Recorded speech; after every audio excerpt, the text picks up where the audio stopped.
खुलुमबाय दिनै ट्राइबेल माहारिया अलखदनि गेजेराव दङ ट्राइबेलखौ हानि फिसा होनना बुङो नाथाय आसामाव ट्राइबेल माहारिया गुबुन हारिजों गाग्लोबजादों बे अहरह सोलिबाय थागासिनो दङ आरो सरकाराबो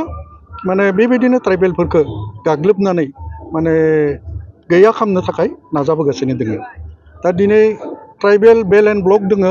47 बे 47 ट्राइबेल बेल एन्ड ब्लकफोरावबो गुबुन हारिया बुंजोब्बाय बिदेशिफोराबो बुंजोब्बाय बहिरागतफोराबो बुंजोब्बाय आरो बे ट्राइबेलफोरनि हा हुफोरखौबो सेनानै लाजोब्बाय दा ट्राइबेल हिसाबै आरो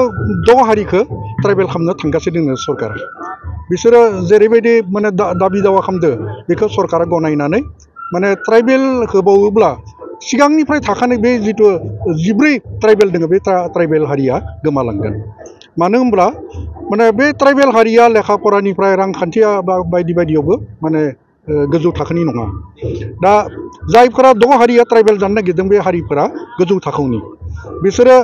1996 आव जि खेबसे माने कच राजबंशीखौ माने राष्ट्रपति अर्डिनेन्स मोनसे होदोंमोन 6 मान्थनि थाखाय बे अर्डिनेन्स होनाय उनाव मा जादोंमोन जे ट्राइबेलफोरा एडमिसनावबो माने मोनाखैमोन दा आयुर्वेदिक कलेजाव 100% बे कच राजबंशीया लादोंमोन बेनिफ्राय कटन कलेज गुबुन गुबुन कलेजफोरावबो माने 80 निफ्राय 90% बिसोर एडमिसन लादोंमोन दा बेबायदि लेखायै नायोब्ला जुदि बे 6 माने हारिखौ जुदि ट्राइबेल बानायमारोबा तेजाले ट्राइबेलफोरा जेबो मोननाय नङा आरो बर'आ बहुत खस्थ' खालामनानै बहुत आन्दलन खालामनानै गोबां जिउ गारनानै हाजार जिउ गारनानै बिटिसि मोनदों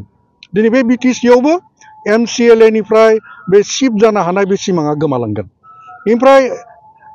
बिटिसियावथ' बिसोरो 70% बिसोरनि माने जाहैजोब्बाय दा 30%ल' माने ट्राइबेल बा बर'आ दङ बे 30%आ इलेक्सन गेलेबा खिन्थु जेबो सुबिदा मोननाय नङा आनकि सासे माने फिसा मेम्बार जानो थाखायबो मोननाय नङा गोदा हा हुनि बाथ्रायाथ' आरो आलादा बाथ्रा ट्राइबेलनि हा हुफोरा दाबो माने पात्ता गैया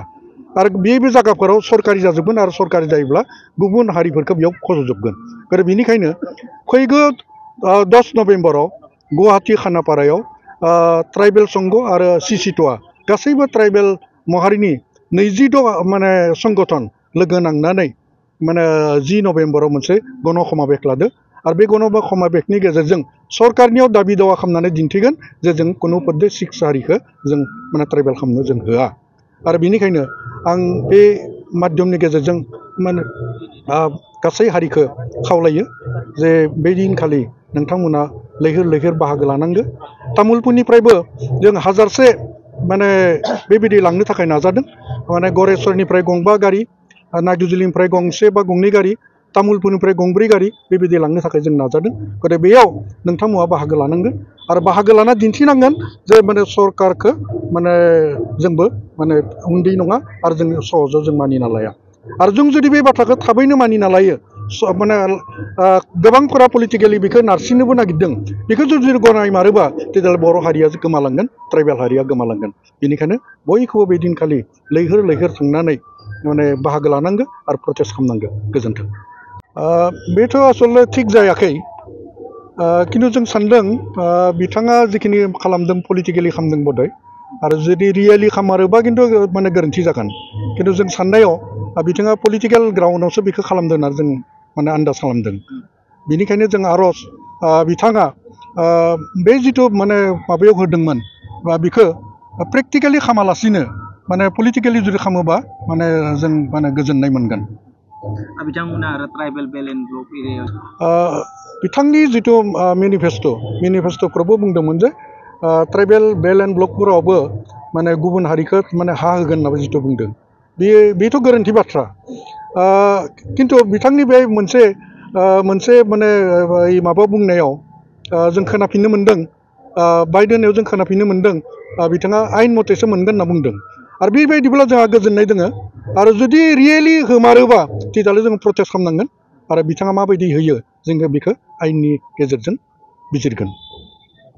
नोंथांमोना गोब्राब नाजासेयावबो जेरावबो जाफुंसारनो हायाखै नामा जानांदों नामा गुबुन रोखोमनि जेंनाजों मोगा-मोगि जुदि जेरावबो जाफुंसाराखैब्ला आरो बायदि जेंनाजों मोगा-मोगि जानांदों अब्ला बेफोरनिफ्राय जेंना बोस्रांनायनि राहाखौ लादो।